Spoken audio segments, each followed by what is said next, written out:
श्री स्वामी समर्थ. मित्रांनो, माणसाच्या जन्माला येऊन देखील जर स्वामी सेवा घडत नसेल ना, सेवेकरी बनू शकलो नसेल ना, तर खऱ्या अर्थाने आमचं नशीब फुटकच असं म्हणावं लागेल.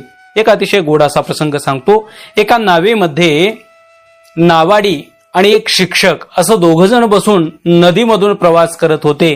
प्रवास करता करता नाव जेव्हा अर्ध्यावरती आली ना, सहज शिक्षकांनी त्या नावाड्याला विचारलं, का रे बाबा, तुला काही वाचता लिहिता येतं का, किंवा स्वतःचं नाव तरी लिहिण्या एवढं तरी तुला लिहिता येतं का? त्या नावाड्याने म्हटलं, गुरुजी, माझं संपूर्ण जीवन या नदीमध्येच गेलेलं आहे.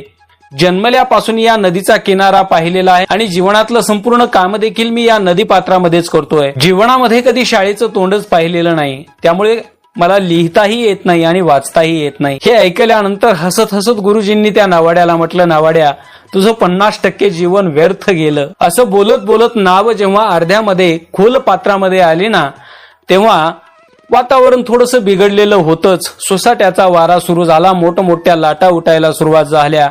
आता नाव बुडते की काय अशी अवस्था निर्माण झाली. तेव्हा त्या नावाड्याने गुरुजींना विचारलं, गुरुजी, तुम्हाला पोहता तर येतं ना? गुरुजींनी घाबरून म्हटलं, बाबा, कधी पाण्याचा संबंध आलेला नाही, मला पोहता येत नाही. हे ऐकल्यानंतर नावाड्याने सांगितलं, गुरुजी, आता तुमचं 100% जीवन वाया जाणार आहे, कारण नाव कोणत्या क्षणाला पलटी होईल हे सांगता येत नाही. आता मी पोहत पोहत कडेला जाईन, पण तुम्हाला पोहता येत नाहीये.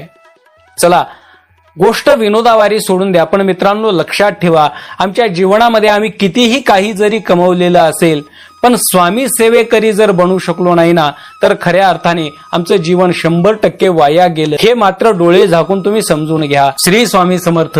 व्हिडिओ आवडला असेल तर चॅनलला सबस्क्राईब करून घंटीचे बटन दाबायला विसरू नका आणि एक सुंदर अशी कमेंटही लिहायला विसरू नका.